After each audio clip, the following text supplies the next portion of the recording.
Can you make a video about colloidal silver and copper? I presume this comment is stemming from the myriad of advertisements on TikTok about copper and colloidal silver supplements. We can first start with copper because it's a little bit simpler.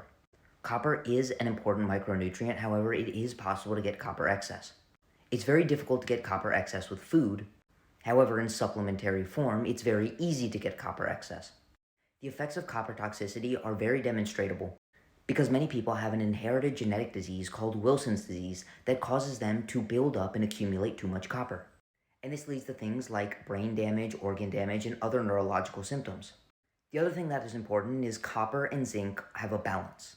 You see, inside of the intestinal tract, copper and zinc use the same transporter, which is why a copper deficiency is oftentimes a consequence of zinc supplementation. Because copper supplementation is less popular than zinc supplementation, there aren't many reported cases of copper toxicity and zinc deficiency, but this certainly can occur if you take too high of doses of copper, and you do not consume enough zinc, which is why going around and supplementing with an isolated micronutrient oftentimes has unrecognized consequences. In order to maintain the balance of all of our micronutrients, it's probably a better idea to get your copper from food, and the highest doses of both zinc and copper in a fairly well-proportioned ratio is going to be specifically from liver and oysters. And now getting back to the original comment, let's talk about colloidal silver. Likely the most important starting point is silver has absolutely no biological role. Therefore, when we consume silver, if it does not act as an antimicrobial agent, it simply just accumulates inside of our organs and other bodily tissues, specifically in the skin, which is referred to as argyria, which is an irreversible condition that turns your skin blue. You see, silver is toxic to virtually all the cells that it comes in contact with. If this cell happens to be some sort of infectious agent, silver can be used as an antimicrobial agent. And they actually used to use silver until we discovered antibiotics, which we then switched from using silver to antibiotics because even the antibiotics were safer than using silver. And there are many harms of excess silver.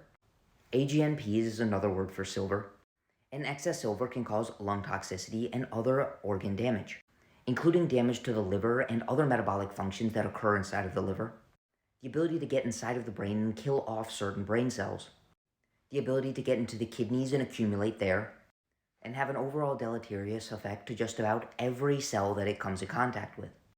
I don't doubt that some people do feel better taking colloidal silver. That doesn't make its risk profile any less harmful. And there have been entire review articles about the effects of the marketing claims of colloidal silver products. And the main takeaways include the fact that silver ions are toxic. And there are many false and possibly dangerous claims about colloidal silver being advertised all over the world, especially on social media. Therefore, unless otherwise prescribed by a doctor, I would recommend trying to stay away from supplements as much as possible, especially metals such as copper and silver, because they bring along with them many more risks than something that is water-soluble, such as B vitamins or vitamin C, in which you would simply urinate out the excess. With that being said, I hope you found this helpful, and if you want to learn how to take control of your health and energy, send me a DM to sign up for coaching.